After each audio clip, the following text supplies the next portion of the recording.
кроватыңыз сізге ұзақ уақыт қызмет етсін десеңіз, және осындай жағдай болмас үшін мына нәрселерді жасап қою керек.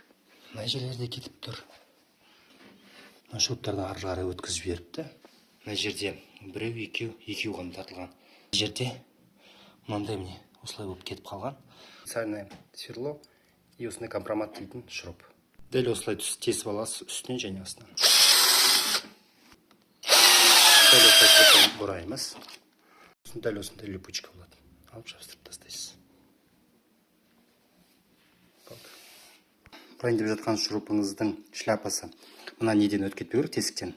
Үлкен болу керек размері. И стенадан тоже өтіп кетпеу керек, ары қарай шығып кетпеу керек. Төрт бұрышында дәл осылай жасап аласыз. Сонда сіздің кроватыңыз сізге ұзақ уақыт қызмет ететін болады. Кроватты күшейтудің басқа да жолдары бар, бірақ оңайы және сапалысы осы. Бұның тек бір минусы, бетіндегі осындай липучкалар жабыстыру керек болады.